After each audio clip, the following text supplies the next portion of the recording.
Bonjour à vous, chers auditeurs, à toi, bon peuple chrétien, et à tous les croyants et incroyants. Nous devons rendre un hommage. En effet, chacun a sa manière de le dire. Toutes les générations me diront bienheureuse. Oui. Violette d'humilité, lys de pureté, rose de charité, toi sorti de la branche de Jessé. Toutes les générations me diront bienheureuse.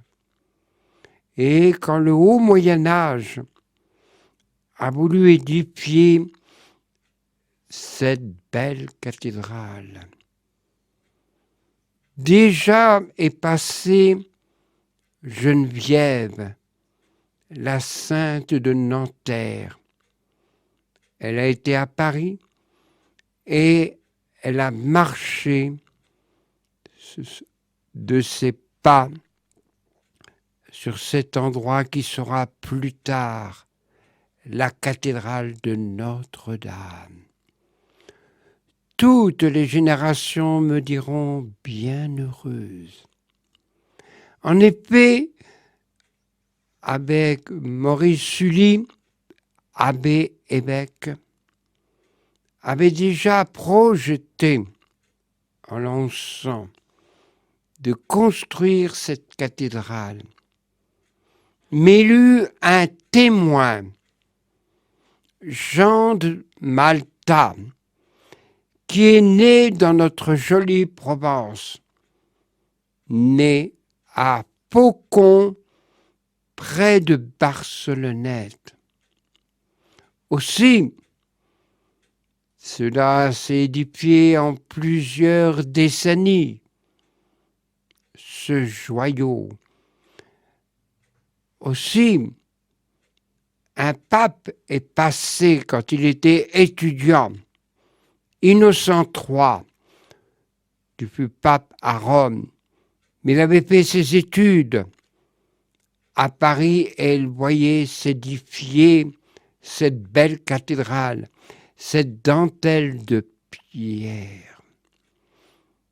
Toutes les générations me diront bienheureuse.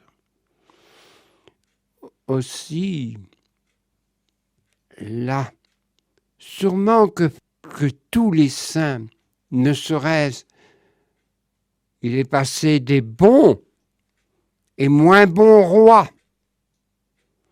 Il est passé aussi des chefs d'État de différentes républiques. Souvenons-nous, le fondateur de la Ve République, le maréchal Leclerc à la victoire de Paris. Tous ont été remerciés Notre-Dame. Toutes les générations me diront bienheureuse. Toi, au cours de cette même sainte, toi, fille du Père,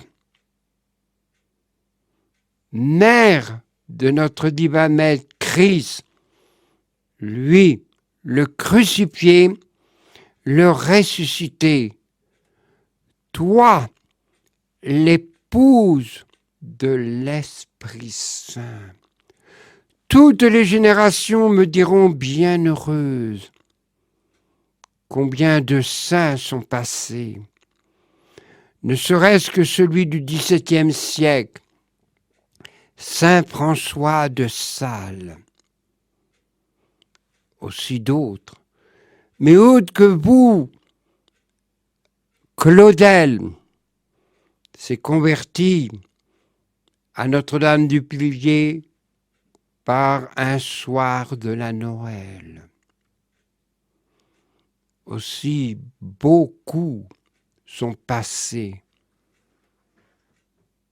Avec le pape Pie le VII pour le couronnement de Napoléon.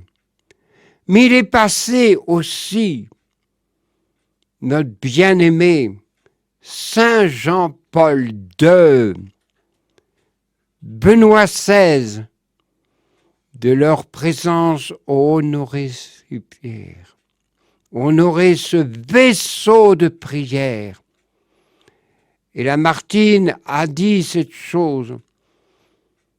Ces pierres sont imbibées de prière. Tout le peuple est passé, que ce soit les bons, les moins bons. Aussi, un qui a été rappelé à Dieu, qui en l'hiver 54, l'abbé Pierre a réveillé nos consciences, cet hiver 54. Et bien sûr, il a été, en repartant vers le ciel, il est passé par Notre-Dame. Toutes les générations me diront bienheureuse. Aussi, à travers les siècles, il y eut beaucoup de destruction. Au XIXe siècle, l'église Notre-Dame tombait en ruine. Mais à travers le grand écrivain Victor Hugo, dans son roman Quasimodo, avec Viollet-le-Duc, ont mobilisé le peuple d'alors et avec sa belle flèche qui est tombée, Viollet-le-Duc a restauré. Et aussi, Viollet-le-Duc a restauré le mont Saint-Michel. Aussi Notre-Dame, au début de sa construction, tout ce peuple, le petit peuple, comme cela se disait, tout le monde apportait sa pierre, les riches donnaient l'argent. Oh, notre divin maître Christ a dit, puisque ça a été dit dans l'évangile hier, si on ne parle pas de Jésus, alors les pierres crieront. Toi, Notre-Dame, par cette terrible épreuve,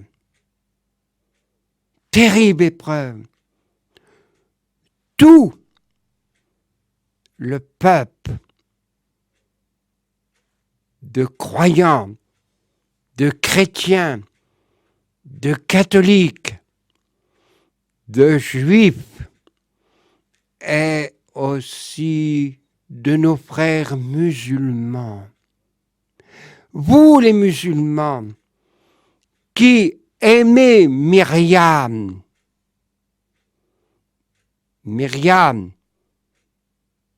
comme on l'appelle chez nous, Notre-Dame. Elle vous a fait des coups d'œil, ne serait-ce qu'à Zeytoun, Égypte, ne serait-ce qu'au Liban. Frères musulmans, merci de vos prières. Elles, toutes les générations me diront bienheureuse. Elle est la reine, celle qui rassemble. Oh, toutes les générations me diront, tout le peuple des princes, même ceux qui nous gouvernent, notre chef d'État a fait une exhortation sur ce chef-d'œuvre de la chrétienté. Mais aussi, toutes les générations me diront bienheureuses, et les soldats du feu ont travaillé, risqué leur vie.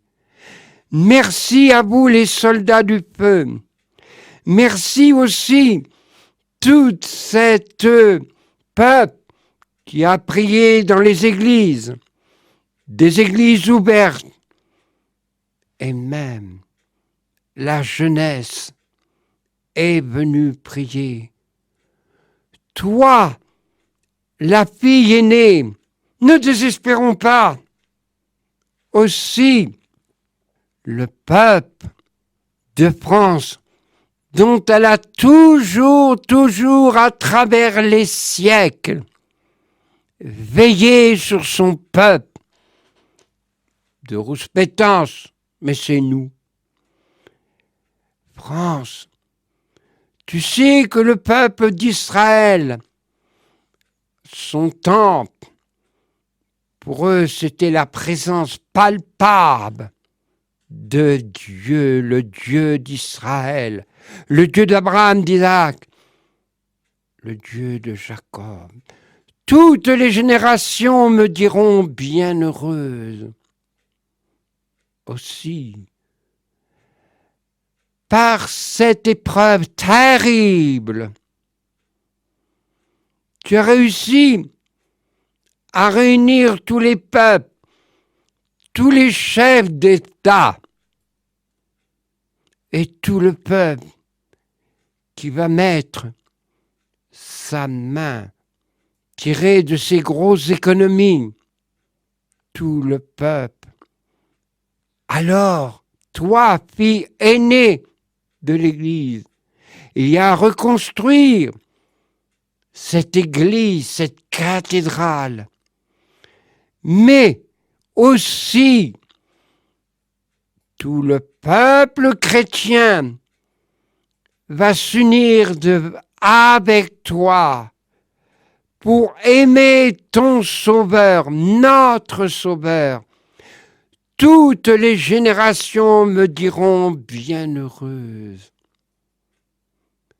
Nous, chrétiens, nous les hommes de bonne volonté, nous te disons, Ave Maria, gratia plena, Dominus tecum, benedicta tu in mulieribus et benedictus fructus ventris Iesus.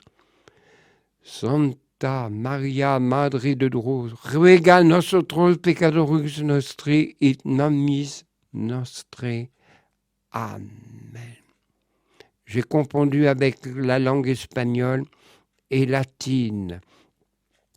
Mais remercions la Reine de miséricorde. Jésus nous avait dit, si les hommes se taisent, les pierres crieront. Merci à vous tous, peuple de Dieu, peuple de croyants. Merci. Mais aujourd'hui comme hier, la Reine du ciel, en 1947, elle est apparue aux Trois Fontaines, où là, cet homme Bruno persécutait sa femme, 3 enfants. Et là, il alla à une grotte infecte, dans une petite forêt d'eucalyptus. Les enfants disaient, « Papa, on a perdu le ballon. Et toi, colérique, encore ?» Il chercha. Il entra dans la grotte. Il vit ces garçons, ces 3 petits. Mais qu'est-ce qui se passe? Je n'arrive pas à l'élever. Les yeux sont dilatés. Et lui, d'une façon inattendue, une belle dame lui a apparu, un voile vert d'herbe, rose et blanc, qui avait la signification de la Trinité. Et elle a dit, je suis Notre-Dame de la Révélation. Je suis au sein de la Trinité. Tu es sauvé parce que tu as voulu, par amitié à ton épouse, être fidèle aux neuvaines du Sacré-Cœur de chaque mois. Retourne à l'église. Retourne à l'église. Beaucoup de gens ne te croiront pas, mais tu verras un prêtre et celui-ci te dira, mon fils, Ave Maria, alors confie-toi à lui et dis-lui mon message. Mais qui es-tu, Bruno? En effet, né en 1913, de parents alcooliques et tout, élevé comme on dit, éduqué comme un chien. Et il s'est mis dans la religion protestante. Il a participé à la guerre civile d'Espagne.